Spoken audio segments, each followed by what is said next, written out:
Hey all, back a couple days later with a more detailed review of the Smith Blade Lite. My last video was an unboxing. You cannot give an honest review on something you have literally just unboxed. I don't know how people do that. So I've carried it with me for a few days, and it is a perfect few days because we are packing everything up for last minute Christmas orders here at the shop. And of course it's chaos and lots of wrapping, and nothing is more useful than a good knife. So I've got some other of my favorite EDCs. Let's compare them up and see what I like about this. Couple of complaints I had, and one very important fix. So my opinion on the build quality of this knife remains largely unchanged. It has superb tolerances. The text is extremely clear. And actually, it's not anodized. It is a PVD coating, which is actually a more expensive coating. When I originally put down my pledge, they said it would be anodized, and they gave us the option of PVD, which is way better. So my opinion on the build quality of this remains largely unchanged. It is a superb build quality with absolutely no play in the knife. It is a razor sharp edge from the factory, which I've only seen on very expensive knives. But there's a few things I like even more now, and that is the blade profile. My wife called it a big box cutter. So for me, where I'm largely cutting tape, trimming 3D printed parts, or things where I need a very tight edge, it's actually working spectacularly well. I honestly thought the wedge, it's a very wedge shaped knife, may be an impediment, but so far it hasn't. Feature wise, this does have the tweezers. I have yet to use them, but I find tweezers to be very useful in general, especially with a family. There's a lot of things that a knife can't do, like removing splinters from small children, and this is fantastic, or from myself for that matter. This is a nail file on the back edge. While I do appreciate the feature, I don't see how I will ever use it. I guess it's nice because they got the space, so great. The ruler, one thing that I'm a little unhappy about is the prioritization of Imperial. This is a perfectly straight edge here. I can use it to measure things, super happy. But when I go to the metric side, which is what I use all the time, the nub here, yeah, I'm not as happy. You can get in there, I guess, but like in order to use the metric one, I have to open it and then flip it, which is a little socially unacceptable. Actually, the socially acceptable side is a super good part of this. Like, let's do a twofer here. This is my favorite flipper. This is my favorite opener, and these are probably my two most common EDC knives. And when it comes to multi-tools, these are my favorite two multi-tools. They're both Leatherman. They both have their advantages and disadvantages, but check this out. So this is my favorite flipper, the Elmar. Whoop, bam, there it's open. I can use it. Putting it away, though, is not the easiest. You open, and then I got to dig my nail in here. I've split my nail multiple times on this. Like, when I cut, I'm just like, cut. See there, whoop, cut, and then put it away. That sucks. Take the Malapardue, which is my favorite opener, flips open like that. Then you can depress a stud, flip it closed like that. So open, do your thing, close. This is not the most socially acceptable knife for very obvious reasons. And even though it has a very thin blade, which is very great for cutting things, the curved end often drags along things rather than cuts through them. So it is a great EDC. It has a great clip. Ooh, let me get to the clip. But it is not something I generally carry with me for obvious reasons. If I do carry a knife with me, it is this guy. And a lot of that is because it's a multi-tool. It's a little socially acceptable. And check out the edge on that. It's a bit of a drop point, but it's got a nice, you can see how worn the blade is. It's got a nice cutty edge. Here, let's try some cutty edge things. Let's try some foam here. Oh, yeah, cat's cute. So let's cut the foam like that. Not a very straight edge. Obviously, this isn't realistic. You wouldn't cut foam in the air, but it's a good example of the quality of the knife. I'll flip it, and there you go. Like, check that. Okay, I'm going to go halfway down. Like, look at how that just breezes through. Now check it compared to my Leatherman, which has also a hollow grind. So theoretically, you think it'd be better. And yeah, it does it, but you can see it's definitely harder compared to the Mel Pardue. You see that issue I have there? That's because of the curve of the blade. It kind of turns it away. Probably needs a bit of sharpening too. So that's not appropriate. So for shop use, 1 point.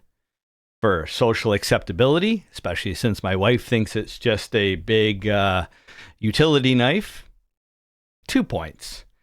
Now, for closing, that's a big one.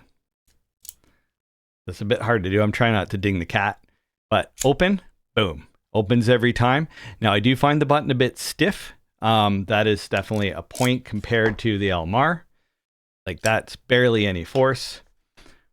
That takes a little bit of hoof, but it does flip open. But the biggest thing is, that is a nice close. One-handed. Open it up, make my cut. Basically closes itself. So that's 3 points to this knife for being awesome. So one thing I wasn't a big fan of is I took the belt clip off in just a few hours, actually. It did not fit into my pocket very well. Do I have anything? All right, very worn pants. Check this out. So when I went to put this into my pocket, basically it was so hard to put on and it would catch when it came off.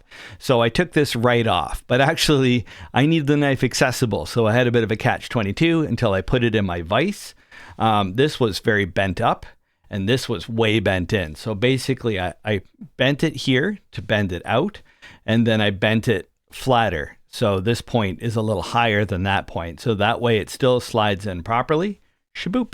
And it doesn't catch on anything. So I did need to modify this. But the point is, once modified, it's perfect. So let's try cutting a few other things I cut today at the shop. Obviously, we got our tape. This is hard to work around the cat, but you try getting rid of a cat that's comfy. I'm going to remove the cat. I love the cat, and I don't think I should work around the cat. But our Leatherman.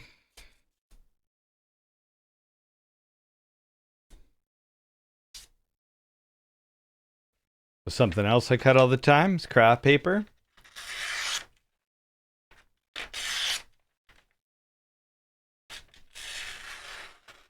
Look at that. And just walk it around. I mean, that is a nice sharp edge. Let's compare that to here. Our Benchmade.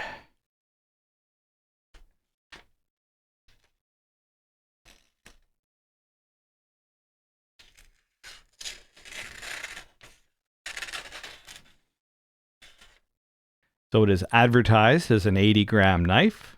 Survey says 87, within 10%. Probably if I took off the belt clip, we'd get there. Let's compare that to, let's say, Leatherman TI. 250. So 3 times the weight. Yes, it has more tools, but that is a lot to take in your pocket. Or compared to a Leatherman Free, which is a bit more of a fair comparison. 150 grams, or the unfair comparison, the Elmar comes in at just barely 50 grams. But the biggest test for me is, how does it feel in the pocket? I have to say, I don't carry the 2 Leatherman because they are quite bulky unless I actually need a multi-tool. I do carry the Elmar and Mel Pardue, but this one is, like, check how thin that is. Like, that is half the width of these tiny little folders, which is kind of incredible. And you're like, well, it looks thick, but that's a comparative thickness. Let's look at the side. It's not, it's about maybe 20% thicker. So the actual footprint of this guy in my pocket is quite tiny. And since it's sitting in the corner of my pocket, I actually notice it less than these other 2 knives. So that to me is probably one of the single biggest reasons I'll carry this every day. I want the utility of having a knife on me at all times. I do not want the weight of having a knife on me at all times. So, final thoughts. Yes, it's a little harder than a couple of my other flippers to open, but it is also extremely easy to close one-handed. And when I'm using a knife, I need to open it, do a thing, and then close it. So I will take the trade-off on the little harder open for the way easier close. This within itself makes it a very viable shop knife. Get it out, whoop, do the thing, close it up, one-handed.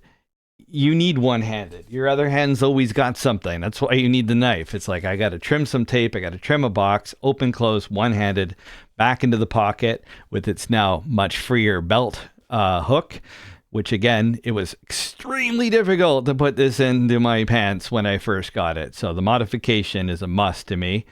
Otherwise, I don't even notice it in my pocket. The build quality is fantastic. It is non-threatening, which is a big thing for me. I don't want to pull out a knife in public and freak people out. The box cutter aesthetic is great. The point being a straight blade knife with a very sharp point works great when I'm cutting tape, knives, trimming 3D prints, anything like that. So yeah, no word of a lie, this is my new favorite knife.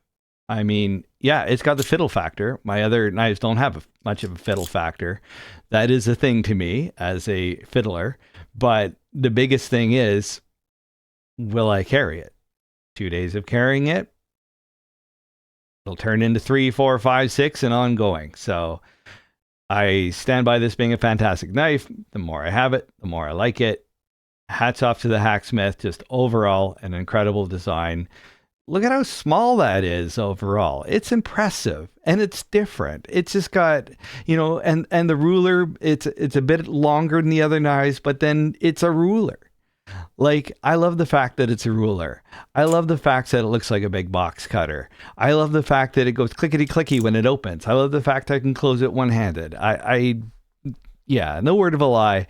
This is my new favorite knife. And I get a lot more than I showed there. Those are just my favorites. So yeah, questions, comments, feel free to say something in the comments. Happy to answer anything about this unique tool. Maybe I'll start doing a series on my favorite tools. I am very particular about my tools. You know, I do this for a living, so I got to make sure I got things that do the thing I need it to do in the most efficient way. And that is this thing. So later I'll...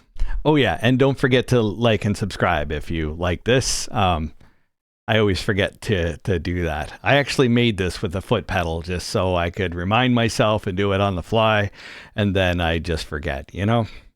All right, now bye.